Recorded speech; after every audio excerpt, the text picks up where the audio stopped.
Gut, gibt natürlich, wenn ich jetzt keine Zeit habe, für auf Bern Aachen zu entschleunigen, weil ja das ging ein bisschen Zeit frisst, dann gibt es eine Variante, dann bleibe ich jetzt in Zürich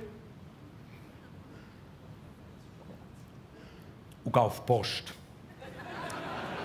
Ziehe ein Nummerchen, 57, das 38 ist dran. Du fängst alle anderen Nummer zusammenlesen, die die Leute am Boden geschmissen haben, machen ein bisschen Ordnung. 41, studiere ein bisschen das Angebot, das hat Lavendelseifen, Büroklammern, Täfeli, Slip-Einlagen. 44, ich mache noch das Game auf dem Handy. Ich bleibe ganz ruhig. 47, es ist eine Übung. Durchschnaufen, zu mir kommen.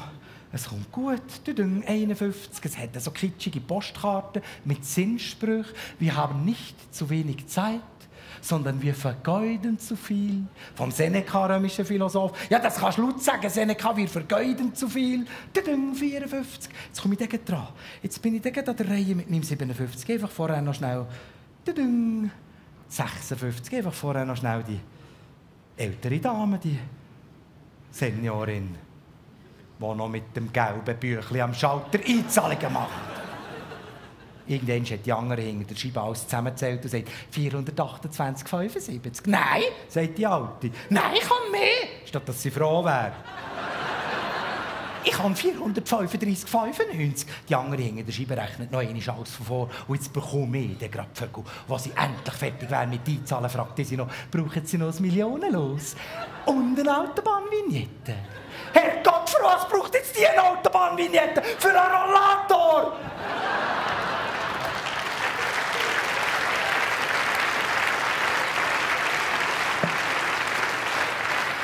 Und weißt du was, Hassi, wenn du das so Kumulus hast, oder Superpunkt, oder? Dann haben sie doch mal registriert, vor ewigen Zeiten, dass wir Windeln gekauft haben. Ja, wo die Kinder noch nicht in Stubenrein waren. Aber 16 Jahre später schicken sie, da ging noch die ganze Zeit Sonderangebote und Aktionen, hier noch ein Bon und dort noch einen Gutschein für Windeln. Die haben es nicht überlegt. Ja gut, Windeln müssen wir es noch lange nur schicken, aber... Übrigens, die Seniorin, die vorhin eingezahlt hat, am Schalter, das war genau die gleiche, die hat mir alle angepasst vor dem Migros. Ich so mit dem Kinderwagen.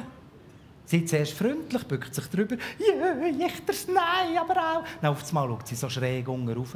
Aber gichtig hat sie geschaut. Gichtig. Sie müssen dem Mädchen etwas Warmes anlegen. Es ist ein Bub. Das Kind wird sonst krank. Würdest du am liebsten sagen, es geht euch ein Feuchten an, was ich mit meinem Kind mache. Aber das sagst du natürlich nicht, vor allem als Vater. Du musst aufpassen, bist bei der älteren Generation im Verdacht, kannst du einen Weg nicht mit Baby umgehen als Mann. Brümmel ist halt einfach irgendwie, ja, ist schon gut. Aber wenn du Pech hast, fährt der Kleinschüsse in diesem Moment an zu rennen. Und die andere, hat sie Hunger?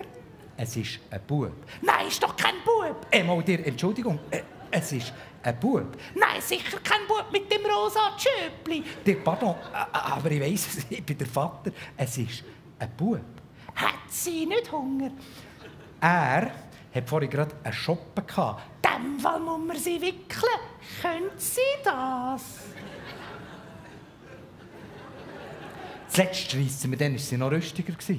Schreissen wir das Kind zum Wagen aus, fährt es an zu butteln. Ja, du armes Tröpfchen, du, wo hast du als Mami wo? Dann bin ich, glaube ich, ein bisschen auflätig geworden. Ich habe gesagt, sie sind verdammte Gumsle. Aber ich hatte Glück gehabt. Sie hat es nicht verstanden. Ja, wie hättest du jetzt gesagt? Ein Schäse, ein Schnepfen, ein Zwetschge, ein Bär, einfach ein dummes Huhn. Nein, einfach eine blöde Kuh, so eine. Gumsel hat sie nicht verstanden. Das ist gäbig, das brauche ich jetzt.